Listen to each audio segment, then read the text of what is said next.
The line has been drawn in the Cotswold dust, and this time, it is absolute.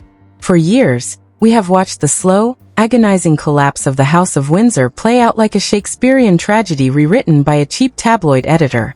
But what happened behind the closed, high-security gates of Highgrove this past Friday wasn't just another family squabble. It was a bloodless coup. Imagine the scene. A reigning king fighting an active cancer diagnosis, clearing his royal diary, throwing open his private sanctuary, and practically begging to hold his estranged grandchildren, Archie and Lilibet, for what might be one of the last times. He is ready to capitulate. He is ready to forgive.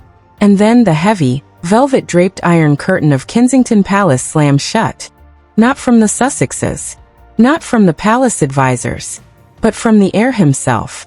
Prince William has reportedly laid down an ultimatum so cold, so unyielding, that it has left palace courtiers genuinely terrified. The headline currently sending shockwaves through every royal corridor is simple, brutal, and entirely final. Prince William has officially banned King Charles from meeting Meghan Markle and the kids ever again. How does a prince ban a king? How does a son lock his own father out of his own reconciliation? If you thought the memoir was messy, and the Oprah interview was explosive, you are not ready for the silent, frozen warfare that just went down behind palace doors. Put your seatbelts on, hit that subscribe button, and stay with me, because we are about to unpack the most ruthless power move in modern British history. The velvet gloves are not just off, they have been shredded, burned, and scattered across the manicured lawns of Gloucestershire. For 5 long years, the public has been fed a carefully measured diet of diplomatic silences, heavily sanitized press releases, and the occasional, highly staged public appearance designed to convince us that the British monarchy is a stable, forward-looking institution. We were told that the distance between London and Montecito was merely a matter of geography, a temporary logistical hiccup caused by transatlantic flights and complicated security details. But the illusion has shattered completely, and it did so on a quiet Friday afternoon when the future King of England decided to remind everyone exactly who will be holding the keys to the kingdom. What we are looking at is not a temporary disagreement between a father and his sons. It is a cold, calculated, and entirely final institutional veto.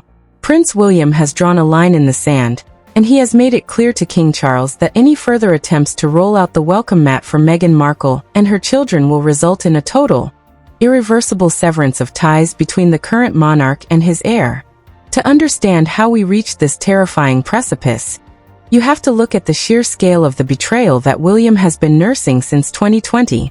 This is a man who watched his brother, Prince Harry, stand before an international audience of tens of millions and accuse their family of systematic, deep-seated institutional failure.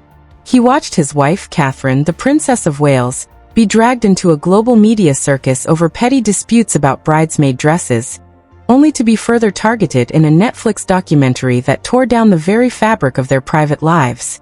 He read a 400-page memoir that detailed intimate, embarrassing family arguments, including a physical altercation that William reportedly believed was a sacred, private sibling matter, now sold to the highest bidder for public consumption. Through all of this, William stayed silent. He wore the uniform, he attended the state dinners, he shook the hands, and he played the part of the dutiful heir. But behind that stoic, unsmiling facade, a deep and unyielding resentment was hardening into concrete. So when reports began to leak that King Charles, currently managing an active cancer diagnosis, was quietly preparing to bypass his heir's wishes and open the doors of Highgrove to Harry, Meghan, Archie, and Lilibet, William's reaction was not just anger. It was a systematic, institutional shutdown. According to highly placed sources within the royal household, William did not merely express his disapproval. He utilized his immense and growing influence over the Duchy of Cornwall and the palace's internal security apparatus to lay down a definitive ultimatum. The message was delivered with the kind of ruthless efficiency we haven't seen in the royal family since the abdication crisis of 1936. William reportedly informed his father that if Meghan Markle and the children set foot on royal property again with the king's blessing, William and Catherine would permanently withdraw from all joint family engagements, effectively isolating the monarch and leaving him to carry the weight of the crown entirely on his own bended back. This is a level of leverage that only an heir in William's position can wield. Charles is a king who knows his time is finite. He is managing a devastating illness, his public duties are heavily curtailed, and his entire reign is increasingly dependent on the popularity and active participation of William and Catherine. They are the glittering youthful face of the modern monarchy. Without them, the institution becomes a fragile relic of the past. William knows this. He understands the exact value of his presence, and he has chosen this precise moment of vulnerability to strike. The palace courtiers who have spent decades managing the delicate egos of this family are reportedly in a state of absolute panic. One insider, speaking under strict anonymity, described the atmosphere inside Kensington Palace as a battlefield where the future king is actively dictating terms to the reigning sovereign. The source claimed that William has gone so far as to instruct the royal security teams, specifically those funded and managed through the estate channels he controls, to refuse clearance for any unscheduled private visits to Highgrove by the Sussex family, effectively bypassing the king's personal authority over his own home. Think about the sheer, staggering audacity of that move. A son telling his father who he can and cannot invite into his own house. A prince telling a king that his grandchildren are permanently barred from his presence. To the outside world, Charles is the head of state, the commander-in-chief, the supreme governor of the Church of England. But inside the walls of his own family, he is a vulnerable father who has been effectively defanged by his own successor. The irony is almost too heavy to bear.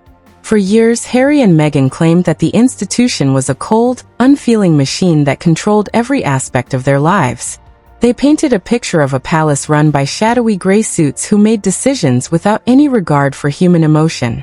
But what this scandal reveals is that the most cold, unfeeling force inside that palace is not a group of anonymous courtiers. It is Prince William, operating with the clinical precision of a man who has decided that personal loyalty and family blood mean absolutely nothing compared to the survival and absolute purity of the crown he will one day wear. The public reaction to these whispered leaks has been a mixture of absolute horror and morbid fascination. On the online forums and social media spaces where royal watchers gather, a civil war is raging.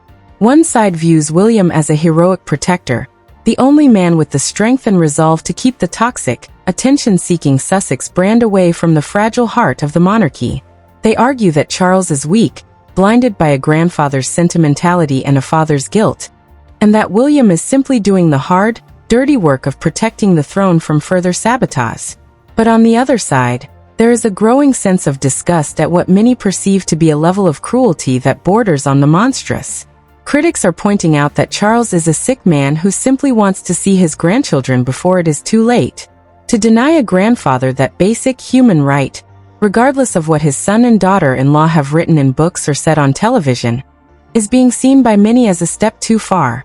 It paints William not as a noble protector, but as a bitter, controlling tyrant who is willing to use his father's mortality as a weapon in his personal vendetta against his brother. But William's camp has been quick to push back, utilizing their own network of friendly journalists and commentators to frame this ban as a matter of national security and institutional survival. The narrative they are spinning is simple. Meghan Markle cannot be trusted. Every single private conversation, every family dinner, every quiet moment shared behind closed doors is, in William's eyes, potential content for a future book, a new documentary, or a high-paying media interview. They argue that allowing Meghan back into the royal fold, even for a quiet afternoon at Highgrove, is equivalent to letting a Trojan horse into the citadel. How can the king guarantee that a private conversation with 7-year-old Archie or 5-year-old Lilibet won't be leaked to the American press within 48 hours? How can anyone in the family speak freely when they know that every word could be recorded, analyzed, and eventually weaponized against them? For William, the risk is simply too high, and the only safe policy is one of total, absolute exclusion. This is where the tragedy of the situation really lies. It is a conflict where both sides have entirely valid reasons for their positions. Yet those positions are so fundamentally incompatible that they have created an absolute deadlock. Charles is looking at his life through the lens of a man who has reached the autumn of his years, a man who realizes that the crown is a heavy, lonely thing and that at the end of the day, only family truly matters. He wants to heal the wounds, he wants to clear his conscience, and he wants to ensure that his legacy is not one of a broken, scattered family. But William is looking at the world through the lens of a man who has to rule for the next 30 or 40 years. He cannot afford the luxury of sentimentality. He has to think about the survival of the monarchy in an era that is increasingly hostile to hereditary privilege. He knows that the moment the public starts seeing the royal family as a messy, high-class soap opera rather than a dignified symbol of national unity, the game is over. And so, the ban remains in place, a cold and heavy monument to a brotherhood that is not just dead, but buried under layers of mutual distrust and institutional paranoia. The palace's official stance remains a stubborn, tight-lipped silence, but the actions of those involved speak far louder than any press release ever could. As the weekend approached, the tension reached a boiling point, with reports emerging of a shouting match between the king and his heir that left staff members visibly shaken. It was during this explosive confrontation that William reportedly delivered the final blow, making it clear that his decision was not up for negotiation, and that any attempt by the king to bypass this ban would result in a public, catastrophic split that the monarchy might never recover from. With the king left isolated in his Gloucestershire retreat, and the Sussexes watching from across the Atlantic, the stage was set for a massive, unprecedented constitutional crisis that is currently unfolding behind the scenes. A crisis that threatens to tear the British monarchy apart from the inside out as the true cost of William's ruthless ultimatum begins to make itself felt. This internal warfare has reached such a pitch that the traditional lines of authority within the palace have been completely inverted. For centuries, the word of the reigning monarch was absolute law within the household. If the king wished to see his grandchildren, the machinery of the state and the palace was expected to bend to make it happen. But we are no longer living in the era of absolute monarchs. We are living in the era of branding, PR, and public approval ratings, and in this modern arena, Prince William holds all the high cards. By effectively blocking King Charles from establishing a relationship with Archie and Lilibet, William has not only asserted his dominance over the current reign, but he has also sent a chilling message to Montecito. The door is not just locked, the key has been melted down, and as long as I am standing in the line of succession, you will never, under any circumstances, find a way back in. The immediate fallout of this quiet coup has been felt most acutely within the palace's own communication teams. For the past several days, the press offices of Buckingham Palace and Kensington Palace have been operating in complete opposition to one another, creating a bizarre and highly visible public relations nightmare. While Charles's team has tried to put out gentle, reassuring statements about the king's desire for family unity and his hope for quiet, private moments with his loved ones, William's team has been aggressively briefing the press about the absolute necessity of maintaining a hard line against the Sussexes. This is not just a disagreement over strategy, it is a public display of a divided house. Journalists who have covered the royal family for decades have noted that the level of coordination between the different royal households has completely broken down. It is as if there are two separate monarchies operating within the United Kingdom. One led by a frail, sentimental king who wants peace at any cost, and another led by a ruthless, pragmatic prince who is prepared to wage war to protect his future inheritance. And what of the people at the center of this ban? Across the Atlantic, in their multi-million-dollar Montecito mansion, Harry and Meghan are reportedly watching these developments with a mixture of anger and vindication. For years, they have argued that William was the true architect of their exile, the one who poisoned the well and made it impossible for them to remain within the royal family. This latest ban only serves to prove their point to the global audience they have cultivated. Sources close to the Sussexes suggest that Harry is deeply devastated by his brother's refusal to let their father see the grandchildren. He reportedly views William's actions as a form of elder abuse, taking advantage of a sick, elderly king to settle old, personal scores. But Meghan, according to those same sources, is looking at this through a much more strategic lens. She understands that every time William acts with this level of public hostility, it only serves to reinforce her narrative of being the victim of a cold, heartless British establishment. The irony, of course, is that while William accuses Harry and Meghan of turning their lives into a public spectacle, his own response to this situation has been highly performative. The charity polo match that William attended on the very day his father was supposed to be hosting his grandchildren was not a random scheduling coincidence. It was a carefully staged counter-programming event. While the king was being forced to sit in silence at Highgrove, William was in full view of the cameras, laughing, drinking, and presenting an image of perfect, uncomplicated royal duty. It was a masterclass in passive-aggressive public relations. The message William was sending to the public was clear. Look at me. Look at my beautiful wife. Look at how stable and reliable we are. We do not hide behind closed doors. We do not write tell-all books. We show up and we do the work. And because we do the work, we get to decide who belongs in this family. But this high-stakes game of public relations chess comes with a massive risk. By taking such a public and unyielding stand, William has tied his personal reputation to the absolute exclusion of his brother and sister-in-law. If the public eventually tires of this feud, or if King Charles's health deteriorates further and the public begins to blame William for denying a dying man his final wishes, the backlash could be catastrophic. Already, there are signs that the British public is becoming deeply uncomfortable with the level of animosity on display. While there is still a massive amount of anger directed at Harry and Meghan for their past actions, there is also a deeply ingrained British sense of fair play and family decency. The idea of a son actively preventing his sick father from seeing his grandchildren is a concept that does not sit well with the average person on the street, no matter how many briefings Kensington Palace puts out about security risks and trust issues. This discomfort is starting to find its way into the mainstream British media, which has historically been fiercely protective of William and Catherine. Editorial pieces are beginning to appear that quietly question whether the future king's stance is truly in the best interest of the monarchy, or if it is merely a display of personal petulance. The use of the word petulant, a word that King Charles himself reportedly used to describe his son's attitude, has struck a particular chord. It is a devastating label for a man who prides himself on his maturity, his dignity, and his readiness to rule. To have your own father, the King of England, describe your behavior as childish in private conversations is a blow that William's PR team has struggled to contain. It suggests that behind the scenes, the relationship between the king and his heir is far more fractured than anyone is willing to admit publicly. The tension has also placed an immense, almost unbearable pressure on Catherine, the Princess of Wales.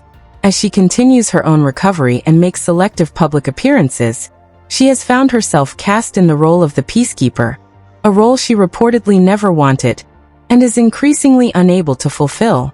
Sources close to the princess describe her as being caught in an impossible position between a husband who is consumed by a desire for retribution, and a father-in-law who is pleading for help in rebuilding his family. Catherine has always been a unifying figure within the royal household, someone who could bridge the gaps between the different factions. But even her considerable charm and diplomatic skills have proven useless against the wall of resentment that William has built around himself. She is reportedly exhausted by the constant infighting and the endless strategic meetings, wanting nothing more than to focus on her health and her children, yet being dragged repeatedly back into the center of this royal soap opera. As the standoff continues, the financial and strategic implications of this ban are starting to become clear. By keeping Harry and Meghan at a distance, William is also keeping their brand entirely separate from the royal family. This might seem like a victory for Kensington Palace, but it also means that the Sussexes are free to operate without any of the constraints that royal life normally imposes. They are free to sign new deals, produce new content, and launch new business ventures that trade on their royal titles without having to offer any loyalty or service to the crown in return. For years, the palace's main leverage over Harry and Meghan was the threat of losing their titles, or their connection to the family. But now that William has made it clear that the connection is permanently severed, that leverage is gone. Harry and Meghan have nothing left to lose, and a Sussex family with nothing left to lose is a far more dangerous proposition for the monarchy than one that is still trying to keep a foot in the door. This realization is reportedly causing a great deal of anxiety among the older, more experienced royal advisors who have served under Queen Elizabeth II. They remember the long, painful years following the abdication of Edward VIII, when the exiled Duke of Windsor and his American wife, Wallis Simpson, spent decades undermining the British monarchy from abroad, a constant source of embarrassment and instability. They see history repeating itself in the most terrifying way possible. They understand that by shutting the door completely on Harry and Meghan, William is creating a permanent, rival royal court in exile, one that will continue to attract global attention and challenge the authority of the British throne for decades to come. But William, confident in his own judgment and surrounded by a younger, more aggressive team of advisors, remains completely unmoved by these historical warnings, convinced that his way is the only way forward. The battle lines are now so deeply entrenched that the conflict has begun to affect the day-to-day operations of the British state itself. This is no longer just a family drama played out in the pages of tabloids. It is a quiet, constitutional crisis that is actively paralyzing the machinery of the monarchy. Government officials and senior civil servants are reportedly being forced to navigate a minefield when planning state events, ensuring that any official communications do not inadvertently favor one royal household over the other. The Prime Minister's weekly audiences with the King are rumored to be increasingly dominated not by policy or international affairs, but by the ongoing instability within the royal family, with the King expressing his deep frustration at his inability to manage his own household, let alone project an image of national stability to the rest of the world. This paralyzing deadlock has led to a series of extraordinary behind-the-scenes maneuvers as Charles's loyalists attempt to find a loophole in William's ban. There are whispered reports of a plan to arrange a meeting between the King and his grandchildren on neutral ground, entirely outside of the United Kingdom, and far from the reach of William's security apparatus. Suggestions have been made for a private meeting in Europe, perhaps during a quiet convalescent trip for the King, or even on a private estate in a Commonwealth country, where the local security forces would be answerable directly to the King's personal protection team, rather than the British royal channels that William controls. But even these desperate plans are fraught with immense risk. The moment William's camp catches wind of any such attempt, the retaliation would be swift and public. The threat of William and Catherine withdrawing from the public stage remains a nuclear option that Charles simply cannot afford to trigger, leaving the King effectively a prisoner of his own heir's grand strategy. The psychological toll of this situation on King Charles is said to be immense. Those who have seen him recently describe a man who looks far older than his years, carrying the dual burden of a serious illness and the knowledge that his own family is hopelessly fractured. He is a king who spent his entire life waiting for the crown, preparing himself for the moment he would take the throne and lead his nation. Yet now that he is finally there, his reign is being defined not by his environmental initiatives, his statecraft, or his vision for a modernized monarchy, but by a bitter generational conflict that he is completely powerless to resolve. He is trapped between the ghost of his past, the mistakes he made as a father to Harry, and the reality of his future, the cold, uncompromising ruler that his eldest son has become. For William, however, the calculus remains entirely different. He does not see his actions as a betrayal of his father, but as the ultimate act of loyalty to the crown. In his mind, Charles's desire for a family reunion is a personal weakness that threatens the collective survival of the institution. William has spent his entire life being prepared for one specific job: to be the King of the United Kingdom. He has seen the damage that personal scandals, divorces, and public tell-alls can do to the reputation of the royal family. He saw what his mother, Princess Diana, went through, and he saw how close the monarchy came to collapse in the 90s. He has resolved that he will not let that happen on his watch. If that means he has to play the villain, if it means he has to ban his own brother and sister-in-law, and if it means he has to break his sick father's heart, then he is entirely prepared to pay that price. It is a bleak, Machiavellian view of duty, but it is one that William holds with absolute, unwavering conviction. This conviction has created a profound sense of isolation around the future king. While he is surrounded by a loyal team of advisors and supporters who tell him exactly what he wants to hear, he has distanced himself from almost everyone else in his life who might offer a different perspective. His relationship with his uncle Earl Spencer and the wider Spencer family has reportedly grown cold, particularly due to Harry and Meghan's close ties to Althorp, the childhood home and burial place of Princess Diana. By choosing to stay at Althorp during their visits to the UK, Harry and Meghan have aligned themselves with the memory of Diana in a way that William finds deeply offensive. He views it as a cynical attempt to weaponize his mother's legacy against him, further hardening his resolve to keep them as far away from the official royal family as possible. The tragedy of the Spencer connection is that Althorpe was once a place of shared grief and shared memory for both brothers. It was the one place where they could escape the pressures of royal life and remember their mother as she was, away from the cameras and the public eye. But now, even that sacred ground has been pulled into the conflict. For William, the fact that Harry is bringing his children to walk past Diana's grave while refusing to respect the rules of the institution she married into is a betrayal of the highest order. It has turned what should be a private, emotional pilgrimage into another weapon in an endless, transatlantic public relations war, ensuring that even the memory of their mother is now a source of division rather than unity. As we look ahead, the prospects for any kind of resolution seem more distant than ever. The ban is not a temporary measure. It is a permanent shifting of the tectonic plates within the British monarchy. It represents the transition of power from a father who is trying to look backward and heal, to a son who is looking forward and preparing to rule with an iron fist. The public will continue to watch this drama unfold, dissected by commentators and analyzed by experts, but the true story will remain written in the empty chairs at the family dinners, the missing photographs on the palace desks, and the silent, heavy distance that now separates two brothers who once walked side by side behind their mother's coffin. The path that William has chosen is a lonely one, and it is a path that will shape the British monarchy for generations to come, for better or for worse, as the reign of King Charles III quietly transforms into the era of William the Unyielding.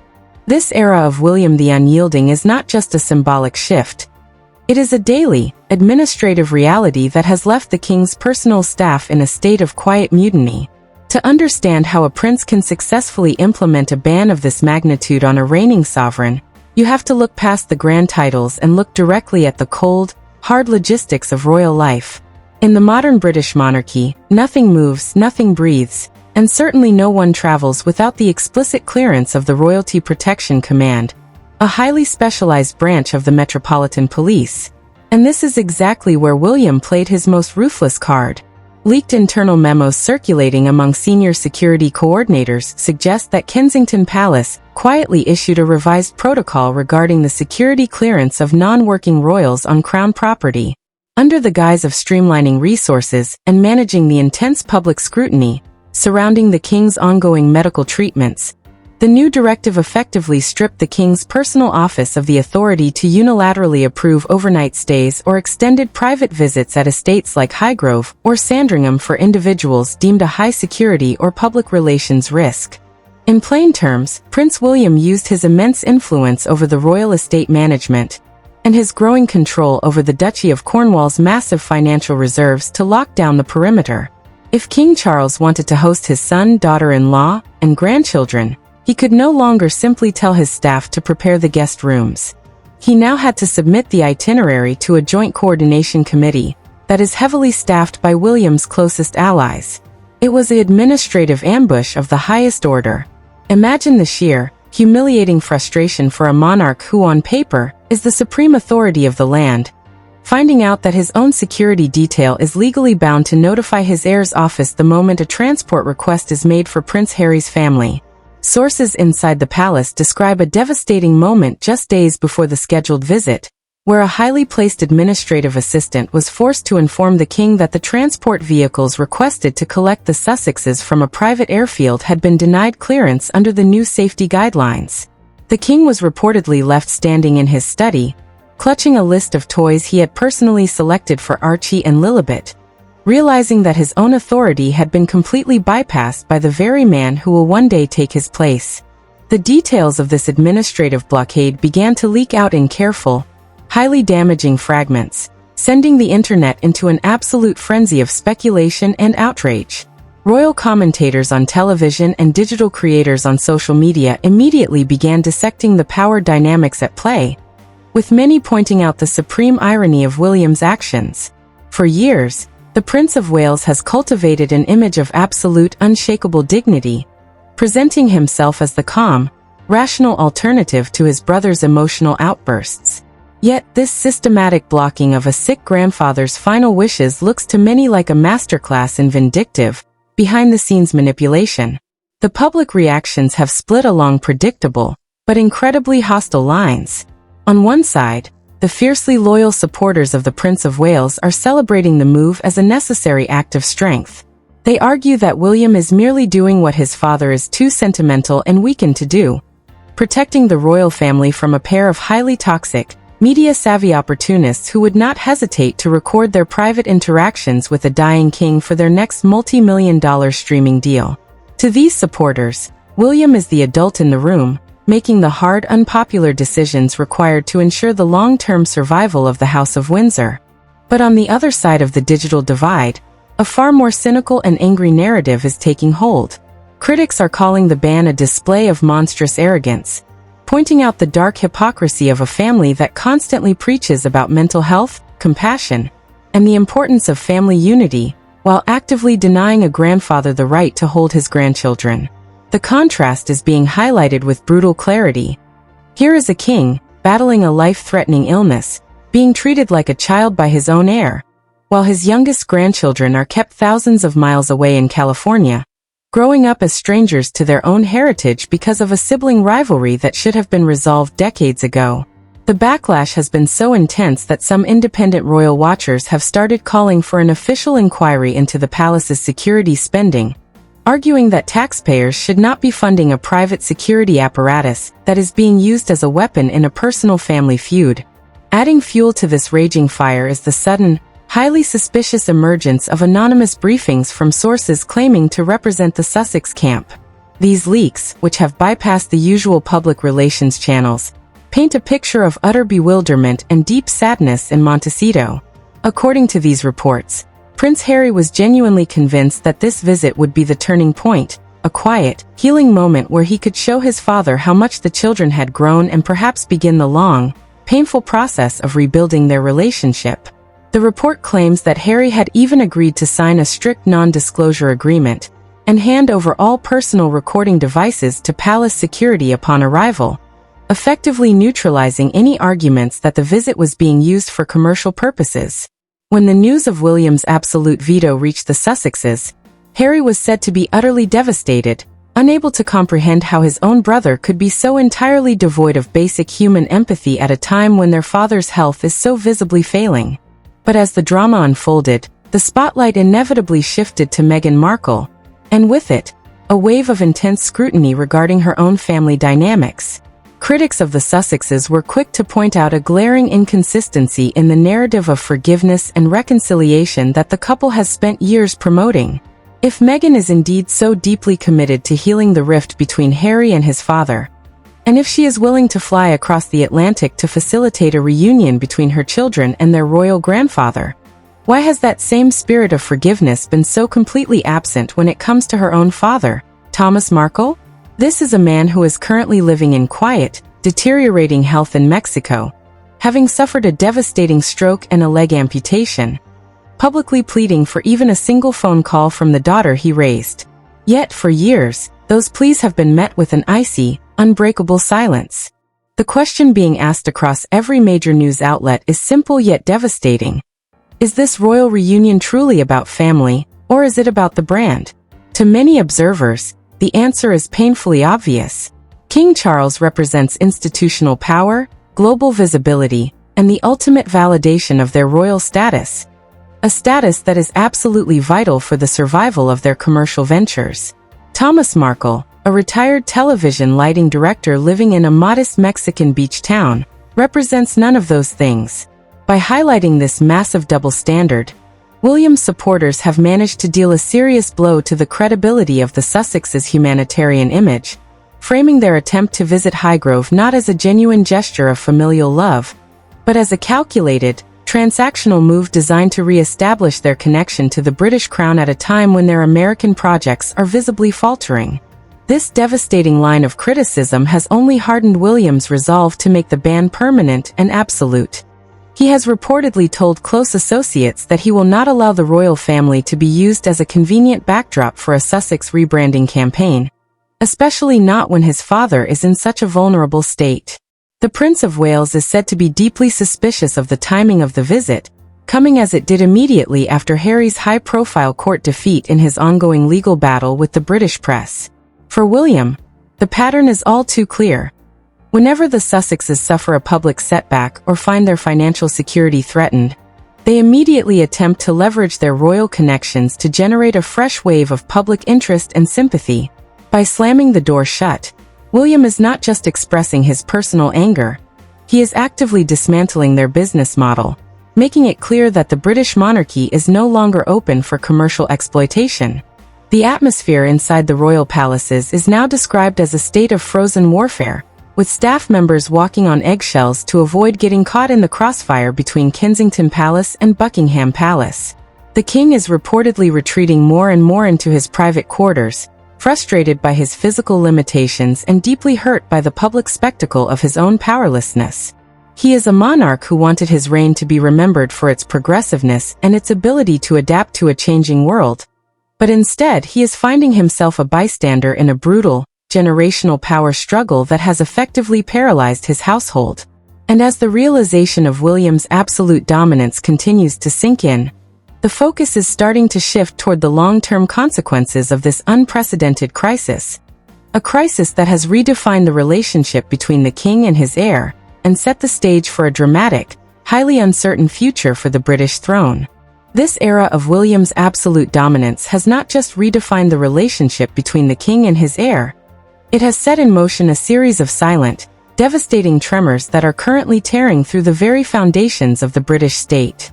What started as a private family dispute over a quiet afternoon at a Gloucestershire estate has officially escalated into a cold, constitutional standoff.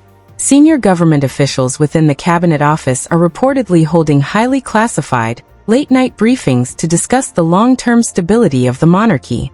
For the first time in modern history, the civil service is facing the terrifying reality of a dual monarchy scenario, where the reigning king is being systematically managed and politically neutralized by a Prince of Wales who is already operating with the full authority of the throne. The legal and constitutional implications of this power shift are staggering, with constitutional experts quietly warning that William's administrative blockade of the king's personal guests represents an unprecedented, unsanctioned encroachment on the sovereign's personal prerogative. Behind the heavy oak doors of Whitehall, the panic is palpable. Under British constitutional law, the monarch's personal life and his household are supposed to be entirely his own domain, free from the interference of Parliament, and most importantly, free from the interference of his successors. But by successfully weaponizing the security and estate management channels of the Duchy of Cornwall to enforce a total ban on the Sussexes, William has effectively established a dangerous new precedent. He has proven that a future king, backed by a modern public relations machine and a loyal network of security coordinators, can actively veto the personal decisions of a reigning sovereign. If a prince can dictate who the king is allowed to invite into his own private home, what is to stop him from quietly dictating who the king meets for official audiences, or which state documents the king is permitted to sign? This is the dark, uncomfortable question that is currently keeping the country's top constitutional lawyers awake at night. As the realization of this constitutional shift begins to settle over the country, the financial and institutional fallout is starting to take a devastating toll. The Duchy of Cornwall, the massive real estate and investment portfolio that William inherited when Charles became king, has reportedly become the primary funding mechanism for this quiet palace coup. Financial whistleblowers from within the estate have raised serious, hushed concerns about the allocation of duchy funds, suggesting that millions of pounds are being quietly diverted to fund highly specialized, private security teams and aggressive, transatlantic public relations operations that are answerable exclusively to Kensington Palace. This is a massive departure from traditional practice, where the duchy's wealth was used to support the heir's charitable works and his family's private expenses. Instead, the estate is being run like a high-tech corporate intelligence agency, dedicated to maintaining an absolute media blockade around the king, and ensuring that the Sussex brand remains permanently locked out of the United Kingdom. The public backlash to these revelations is threatening to spark a major financial crisis for the royal family.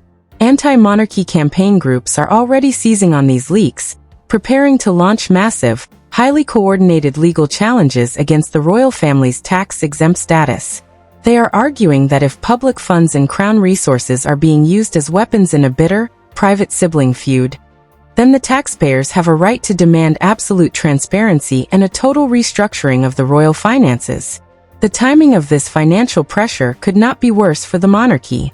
With the British public still recovering from years of economic instability, the image of two incredibly wealthy brothers using state-funded security details and multi-million-pound estate revenues to wage a personal war against each other is causing a massive, measurable drop in the monarchy's overall approval ratings, particularly among younger generations who see the entire spectacle as a grotesque, outdated display of unchecked privilege. In the middle of this gathering storm, the emotional toll on the key players is reaching a dangerous breaking point. King Charles is reportedly spending his days in a state of quiet, deeply depressed isolation at Sandringham, his physical strength visibly sapped by the stress of his ongoing medical treatments, and the crushing realization that his reign has been entirely hijacked by his eldest son. The king's personal physician is said to have warned William that the psychological pressure of this forced estrangement is actively hindering his recovery, but those pleas have reportedly been dismissed by Kensington Palace as sentimental emotional blackmail. William's position remains entirely unchanged. The institutional survival of the crown must take precedence over any personal feelings, and if the king's health is fragile, then it is even more vital that he be protected from the emotional chaos and security risks that a reunion with the Sussexes would inevitably bring. And yet, despite the clinical precision of William's strategy, the human cost of this conflict continues to bleed through the cracks. In Montecito, Prince Harry is reportedly undergoing a profound personal crisis of his own. Friends close to the Duke of Sussex have quietly whispered to the press that Harry feels a crushing, irreversible sense of guilt. He is a man who spent his entire life trying to protect his mother from what he perceived to be a cold, unfeeling institution, only to watch that very same institution, now led by his own brother, systematically lock him out of his dying father's life. The realization that he may never again hold his father, or that his children will grow up with absolutely no physical memory of their grandfather, is said to have left Harry deeply broken, questioning the true cost of the freedom he fought so hard to obtain when he walked away from royal life in 2020. Meghan Markle, too, is facing an increasingly hostile global landscape as the fallout from the ban continues to devastate their carefully constructed brand. With their high-profile streaming deals slowing down, and their commercial ventures failing to capture the public imagination the way they once did, the absolute finality of William's ban has dealt a near-fatal blow to their long-term survival strategy. The Sussexes' entire appeal in the United States was built on the tantalizing allure of their royal status, the idea that they were a progressive, modern bridge to the ancient British throne. But now that William has made it clear that the bridge has been permanently demolished, the commercial world is beginning to treat them not as exiled royalty, but as standard, high-profile celebrities whose cultural capital is rapidly depreciating.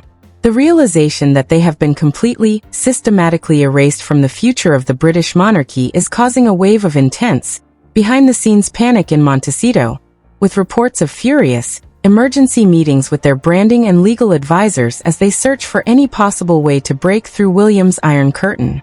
But as the curtain falls on this dramatic chapter of royal history, the ultimate victor in this conflict remains entirely uncertain. William may have won the tactical battle, successfully blocking his father from seeing his grandchildren and securing his absolute control over the palace machinery, but the cost of his victory may prove to be far too high.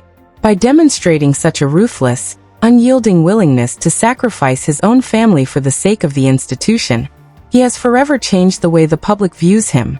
He is no longer the gentle, grieving boy who walked behind his mother's coffin. He is a cold, calculating future king who is prepared to rule with a level of clinical detachment that borders on the terrifying. The British public has always expected their monarchs to be dignified and dutiful, but they also expect them to be human. By stripping away that humanity in his pursuit of institutional purity, William may have saved the crown, but he may have lost the very soul of the monarchy he is preparing to inherit.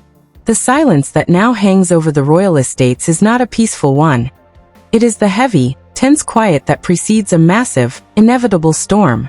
As the king's reign quietly enters its twilight, and the country prepares for the inevitable transition of power, The shadow of this brutal family war will continue to loom large over the British throne. The ban remains in place, a final, unyielding monument to a broken family and a fractured kingdom, leaving a watching world to wonder if the crown that William has fought so hard to protect will eventually prove to be the very thing that destroys him.